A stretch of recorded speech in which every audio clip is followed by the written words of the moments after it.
दोस्तों, influence the psychology of persuasion इस book के दूसरे चैप्टर में आपका स्वागत है। दूसरे चैप्टर का नाम है reciprocation, the old give and take.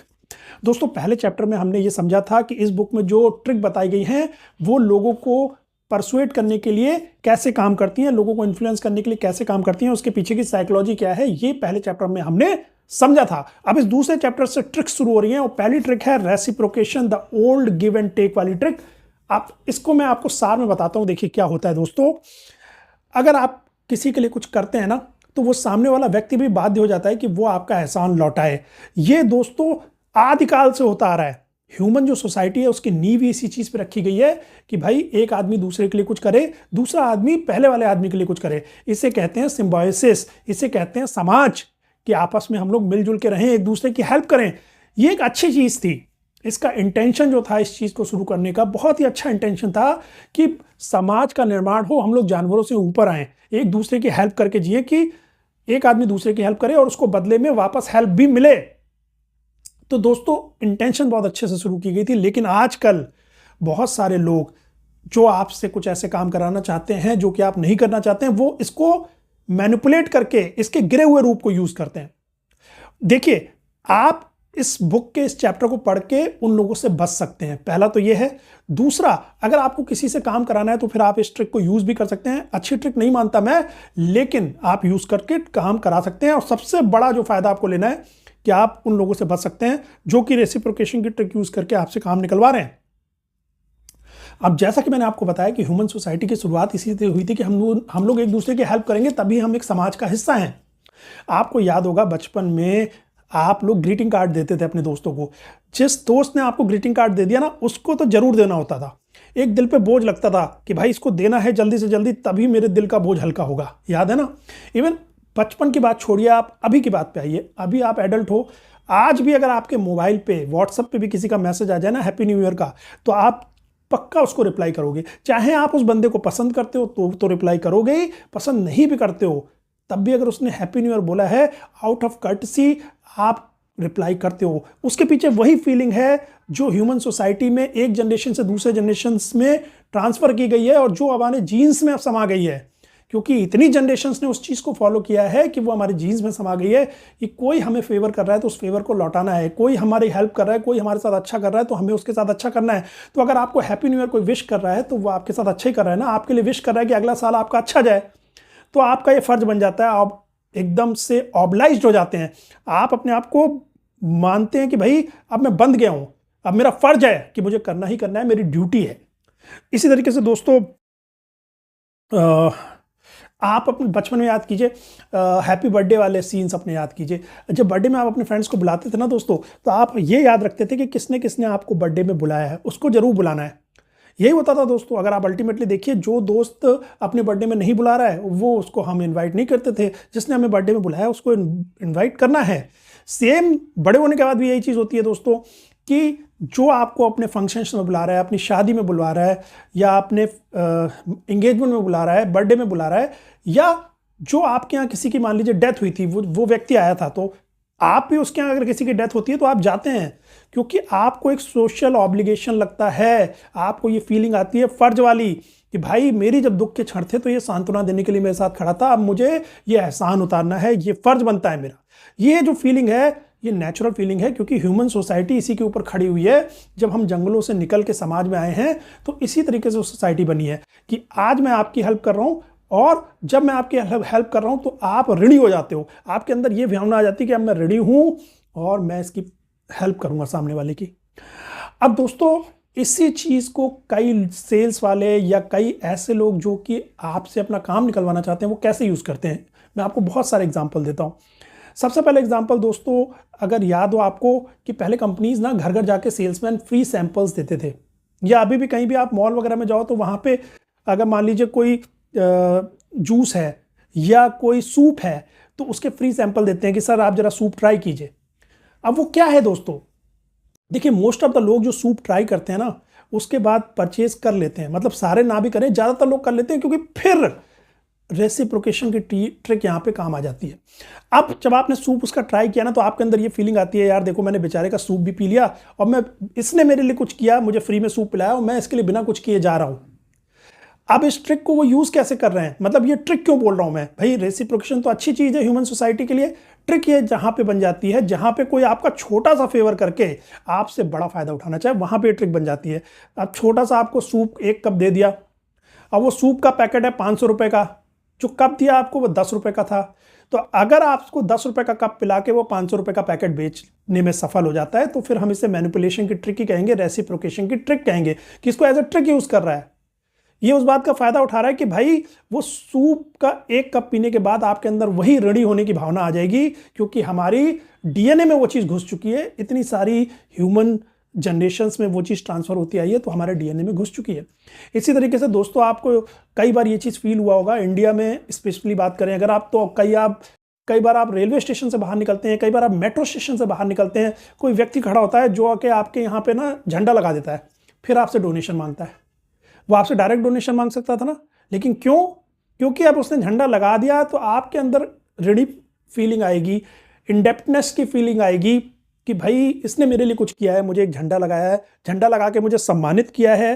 भले ही वो छोटी सी चीज़ है, बहुत डोनेशन हो सकता है आप उसको 20 रुपए का दें और झंडा वो 2 रुपए का हो, लेकिन बात क्या है कि आपको ये फील आता है कि इसने मेरे लिए कुछ किया है, मुझे प्राउड फील करा है, एक तो झंडा दिया, ऊपर से मुझे रेस्पेक्ट दी है झंडा लगा के, तो मुझे इसके लिए कुछ करना चाहिए। और काफ़ी लोग डोनेशन कर देते हैं। यहाँ पे भी वो ट्रिक यूज़ कर रहे हैं रेसिप्रोकेशन की, बिकॉज वो यहाँ पे फेयर ट्रांजैक्शन नहीं हो रहा है कि जितना मैं आपके लिए कर रहा हूं उतना ही आप मेरे लिए कर रहे हो। मैं आपके लिए 2 रुपए का कुछ झंडा लगा के मैं आपसे 200 रुपए का डोनेशन ले रहा हूं। इसी तरीके से कई बार आपको तिलक लगा देते हैं लोग, तिलक लगा के उसके बाद भी यही काम करते हैं। तो तिलक लगाने से भी एक में थोड़ा धार्मिक मोड भी आ जाता है उसमें कि भाई मैंने आपके लिए दुआएं मांगी हैं, आपको टीका लगाया है, मैंने आपके लिए कुछ किया है। अब आपके अंदर ये फीलिंग आती है कि इस बंदे ने देखो मुझे मेरे लिए दुआ मांग रहा है, मेरे लिए टीका लगा रहा है, मुझे इज्जत दे रहा है, तो मैं अब इसका रेडी हो गया, मुझे भी इसके लिए कुछ करना है। अगर ये डोनेशन मांग रहा है तो मैं दे देता हूँ। इस तरीके से दोस्तों कई जगह पे ये मैनिपुलेशन की ट्रिक आजमाई जाती है। इवन बहुत सारे लोगों के साथ एक चीज़ हुई होगी जो मेरे साथ हुई है, मैं अपना पर्सनल एक्सपीरियंस बता रहा हूँ। एक ग्रुप होता है होटल, जो कि टूर्स एंड ट्रेवल्स की बहुत बड़ी कंपनी है, ऐसी बहुत सारी कंपनियां इंडिया में ऑपरेट कर रही हैं। वो क्या करती हैं, पहले आपको कॉल करेंगी, हमें कॉल आई थी इस तरीके की, और बोलेंगे कि इस होटल में हम पार्टी दे रहे हैं, बस फ्री लंच है, आइए आप लोग, फ्री लंच के लिए हमने आपको सेलेक्ट किया है। बहुत सारे लोगों के नाम थे, आप उसमें शॉर्टलिस्ट हुए हो, तो आपको भी लगेगा भाई ये तो प्राइज़ है, मैंने कोई कॉन्टेस्ट जीत लिया है। हम भी गए वहाँ पे खाना वाना सब लोगों ने खा लिया। वहाँ पे 600-700 लोग आए थे, रात का खाना बहुत बढ़िया तरीके से किया। अच्छा, खाना खा के जो एग्जिट का रास्ता था ना, जहाँ से निकलना था, वहाँ पे उन्होंने एक टीम बैठा रखी थी जो हमें रोक के बाद में बताया कि हमारी जो कंपनी है जिन्होंने आपको फ्री लंच फ्री डिनर कराया है, ये एक्चुअली में एक ट्रैवल टूर कंपनी है, तो हम आपको अपना ट्रैवल टूर पैकेज भेजना चाहते हैं, इफ़ यू आर इंटरेस्टेड। और दोस्तों मैं आपको बता रहा हूँ, मेरी हालत खराब हो गई थी मना करने में, इतना झेप झेप के, क्योंकि फील आ रहा था ना कि यार मतलब मुंह उठा के फ्री में खाने चले आया मैं, 5 स्टार होटल में इन्होंने मुझे खाना खिलाया, मैं ऋणी फील कर रहा था, इंडेप्टीनेस की फीलिंग आ रही थी मेरे अंदर, मैं उनका कृतज्ञ फील कर रहा था, मुझे उसी फीलिंग का वो फायदा उठाना चाह रहे थे। मैं तो बच गया, क्योंकि मैं भले ही वो फीलिंग फील कर रहा था, दुखी मन से ही मैंने उनको ना किया। देखिए दुखी तो मैं भी हुआ, कितना ये रेसिप्रोकेशन की ट्रिक काम करती है कि उनको मना करते वक्त मुझे भी दुखी हो रहा था, जबकि मैंने उनसे वो फेवर मांगा नहीं था। सबसे बड़ी बुरी बात इस ट्रिक की क्या है, हम रेसिप्रोकेशन को ट्रिक तब बोलते हैं जब अनइनवाइटेड फेवर हो। भाई मैंने नहीं कहा ना लंच खिलाने के लिए, या कोई टीका आपको लगा रहा है, या कोई झंडा लगा रहा है रेलवे स्टेशन के बाहर, तो आपने उससे कहा तो नहीं था ना कि भाई मेरे को झंडा लगा दो। दोस्तों इसी तरीके से कई जगहों पे मैं बनारस में पुराने मंदिरों में गया था, या कुछ एरिया में गया था, वहाँ पे क्या था कि कोई लेडी खड़ी हुई थी, उन्होंने बोला कि भाई ये लो हिरन है, हिरन को गाजर खिला दो।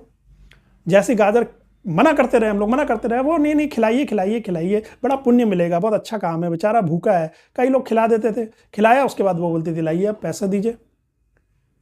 अब फिर वही ट्रिक आजमाना कि हमने आपके लिए कुछ किया, हमने आपको पुण्य कमाने का मौका दिया, एक जानवर को खाना खिला के आप हमें पैसे दीजिए। लेकिन इन सब चीज़ों में आप एक चीज़ को ऑब्जर्व कीजिए, इन सारी चीज़ों में अनइनवाइटेड फेवर है। तो जहां भी आपको अनइनवाइटेड फेवर दिखे ना, वहां पे घंटी बजनी चाहिए आपकी कि भाई इससे तो मैं फेवर मांग नहीं रहा हूं।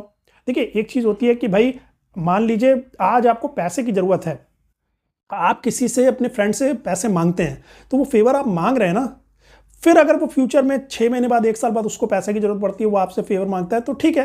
पहली बात तो कि फेवर उसने जबरदस्ती नहीं दिया, आपने मांगा, आपको नीड थी। दूसरी बात, इक्वल रिटर्न मिल रहा है, आप उसको आज पैसे से हेल्प कर रहे हैं, फ्यूचर में वो आपको पैसे से हेल्प कर रहा है, तो ऐसा नहीं है ना कि कोई आपको 2 रुपए की चीज़ देके आपसे 500 रुपए खर्च करवा ले रहा है, फिर वो ट्रिक हो जाती है।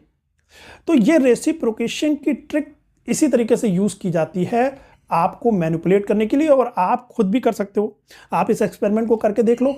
आप फेसबुक पे भी किसी को विश नहीं करते हो, आप उनको बर्थडे विश करके देखो, अगली बार से आपको बर्थडे विश मिलने लगेंगे। 100 लोगों को बर्थडे विश करो, वो सारे आपके बर्थडे जब फेसबुक पे आएगा तो विश करेंगे। आप लोगों की फोटो लाइक करना शुरू करो, वो सारे आपकी फोटो लाइक बैक करना शुरू करेंगे। आप लोगों की पोस्ट लाइक करना शुरू करो, वो आपकी पोस्ट लाइक करना शुरू करेंगे। आप लोगों को फॉलो करना शुरू करो, वो आपको फॉलो बैक करना शुरू करेंगे, क्योंकि रेसिप्रोकेशन काम करता है। यहाँ पे कोई बुराई नहीं है, यहाँ पे तो क्योंकि ट्रांजेक्शन बराबर का है। आपने लाइक किया, उन्होंने लाइक किया, आपने फॉलो किया, उन्होंने फॉलो किया।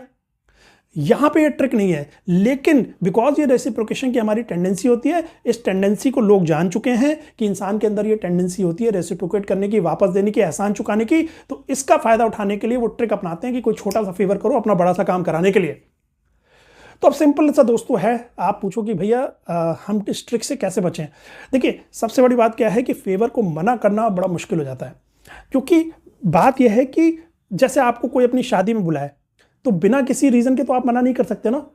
कोई आपको डिनर पे बुला रहा है, कोई आपको ग्रीटिंग कार्ड दे रहा है न्यू ईयर का, तो आप ऐसा तो नहीं बोल सकते नहीं भाई मेरे को कोई कार्ड मत दे, मेरे को नहीं चाहिए तेरा कार्ड, क्योंकि मुझे फिर तुझे कार्ड देना पड़ेगा। ऐसे नहीं बोल सकते ना, क्योंकि ये भारतीय समाज कह लीजिए या पूरे विश्व के समाज का एक चीज है कि कोई आपको कोई फेवर दे रहा है, उसको रूडली मना करना बहुत रूड चीज हो जाती है। ये हमारे अंदर एक सॉफ्ट कॉर्नर हो जाता है, हम मना नहीं कर पाते, इसीलिए ज़्यादातर लोग मना नहीं कर पाते। जब आपका पास कोई फेवर लेके आता है ना कि ये लीजिए सर कोक पीजिए, फ्री सैंपल कोक का पी लीजिए, तो आप मना नहीं कर पाते, और मना ना करने के बाद तुरंत एहसान में बन जाते हो, फिर आप सामने बंदा अपनी रिक्वेस्ट रख देता है।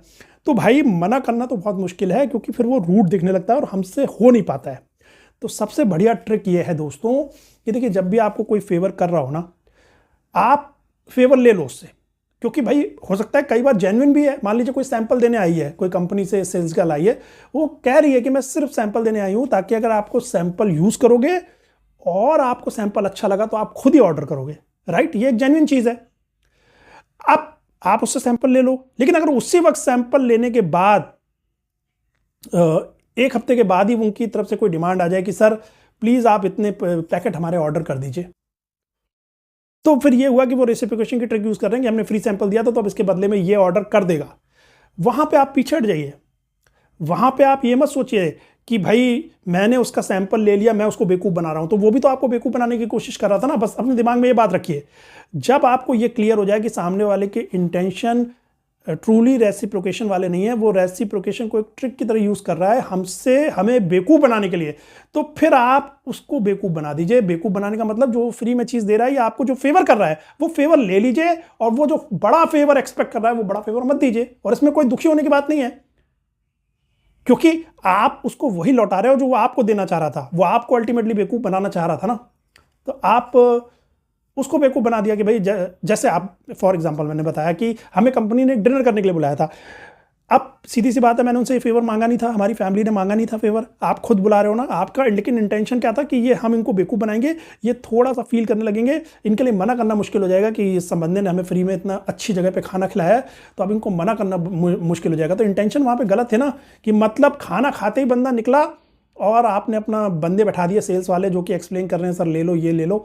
भाई एक चीज मैं ये मान सकता हूं, आप केवल बंदा जब वहां से निकल रहा था आप एक कार्ड दे देते अपनी टूर्स एंड ट्रैवल कंपनी का, या एक कैटलॉग दे देते कि भाई ये कैटलॉग है आप लोग देख लीजिएगा, बाहर निकलते बाद कैटलॉग दीजिएगा।